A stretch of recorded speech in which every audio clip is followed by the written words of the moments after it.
Hello. അപ്പോൾ നമ്മുടെ ഇന്നത്തെ ബ്യൂട്ടിഫുൾ ബ്രൈഡ് പൂജയാണ്. ആൾ നീലേശ്വരത്ത് നിന്നാണ്. നമ്മൾ ആദ്യം ആൾക്ക് സാരിയൊക്കെ സെറ്റ് ചെയ്ത് കൊടുത്തു. സാരി സെറ്റ് ചെയ്ത് കൊടുത്തിട്ട് നമ്മൾ ഓർണമെൻറ്റ്സ് ഒക്കെ ഒന്ന് സെറ്റ് ചെയ്ത് ഇട്ട് കൊടുത്തിട്ടുണ്ട്. നല്ല ബ്യൂട്ടിഫുൾ ആയിട്ടുള്ള ഓർണമെൻറ്റ്സ് ആയിരുന്നു. ആൾ പറഞ്ഞ രീതിക്ക് തന്നെ നമ്മൾ സെറ്റ് ചെയ്ത് കൊടുത്തിട്ടുള്ളത്. ഹാൻഡ് വർക്ക് ആണെങ്കിൽ അടിപൊളിയായിരുന്നു ബ്ലൗസിൻ്റെ. അതിന് ശേഷം നമ്മൾ ഹെയറിലേക്ക് കിടന്നു. ഹെയർ നമുക്ക് അധികം ഒരു ക്രിമ്പ് ചെയ്ത് എഫക്റ്റ് വേണ്ടെന്ന് പറഞ്ഞുകൊണ്ട് നമ്മൾ ക്രിമ്പ് ചെയ്തിട്ടൊന്ന് ബ്ലോ ഡ്രൈ ചെയ്തു. ക്രിമ്പ് ചെയ്തിട്ട് ബ്ലോ ഡ്രൈ ചെയ്യുമ്പം ആ ഒരു ക്രിമ്പിൻ്റെ ആ ഒരു ഇത് അധികം എടുത്തറിയത്തില്ല. ആൾ പറഞ്ഞ രീതിക്ക് തന്നെയാണ് നമ്മൾ ഹെയർ സെറ്റ് ചെയ്തതൊക്കെ. ആൾക്ക് സെൻറ്റർ പാർട്ട് വേണ്ടാന്ന് പറഞ്ഞിട്ടുണ്ടായിരുന്നു.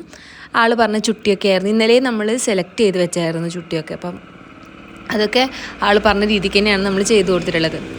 നമ്മൾ ഷൈനിങ് സ്പ്രേയും ഹോൾ സ്പ്രേയും ഒരുമിച്ചടിക്കുന്ന സമയത്ത് നമ്മുടെ കുട്ടി കുട്ടി ഹെയറൊക്കെ പൊന്തി നിൽക്കുന്നത് ഒക്കെ ഒന്ന് നൈസാക്കാൻ നമുക്ക് പറ്റും. അതുപോലെ തന്നെ ആളുടെ ഫേസ് ഭയങ്കര ഡ്രൈ സ്കിന്നായിരുന്നു. അപ്പോൾ നമ്മൾ സ്കിൻ കെയർ ഒക്കെ ചെയ്തൊന്ന് സെറ്റ് ചെയ്ത് കൊടുത്തിട്ടുണ്ട്.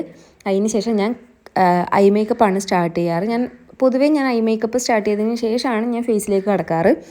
അപ്പോൾ ഐ മേക്കപ്പൊക്കെ സ്റ്റാർട്ട് ചെയ്ത് മേക്കപ്പൊക്കെ ഫിനിഷ് ആവാനായി ആൾക്ക് ഭയങ്കര ഇഷ്ടമായിരുന്നു മേക്കപ്പ്. ആൾക്കും ആളുടെ വീട്ടുകാരും ഫ്രണ്ട്സും കസിൻസൊക്കെ നല്ലൊരു അഭിപ്രായമാണ് പറഞ്ഞത്. എനിക്കും പേഴ്സണലി ഭയങ്കര ഇഷ്ടപ്പെട്ട്.